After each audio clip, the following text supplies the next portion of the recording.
याच्यामध्ये काय आहे, की तुम्ही जे म्हटलं तसं ₹240 निधी आपल्याला प्राप्त झालेला आहे per गणवेशसाठी. परंतु 240 मध्ये नाहीये, ₹300 per गणवेश निधी आपल्याला उपलब्ध होणार आहे. सध्या शासनाने 80% निधी रिलीज केलेला आहे. तर उर्वरित निधी येऊन जाईल पुढच्या काही दिवसांमध्ये. पण सुरुवातीला 80% निधी रिलीज केल्यामुळे ₹240 ते आलेले आहेत आपल्याला per गणवेश. की बचत गटांची संख्या भरपूर आहे आपल्याकडे. फक्त लोकल लेवलला आपल्याला कुठले बचत गट शिवणकाम करतायत हे शोधावं लागेल.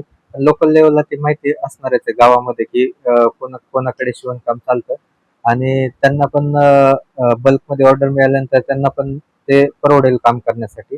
तर हे दोन्ही पण उद्देश आहेत शासनाचे याच्यामागे, की विद्यार्थ्यांना पण दर्जेदार गणवेश मिळावे आणि बचत गटातलं पण इन्कम जनरेट व्हावं. शाळांमधल्या सुविधामध्ये तर आपण कंटिन्युअसली फॉलोअप घेत असतो, की कुठे स्वच्छतागृह नाहीत किंवा अजून कुठल्या ज्या पायाभूत सुविधा आहेत त्या नाही येतात. तर दरवर्षीप्रमाणे याही वर्षी आणि यावर्षी आम्ही लवकर नियोजन करतोय डीपीसी मधले जे आहेत जून एंड पर्यंत. आता सध्या आम्ही कडे मागणी मागितलेली आहे, की कुठल्या कुठल्या शाळांमध्ये कुठल्या बेसिक फॅसिलिटीज नाही आहेत.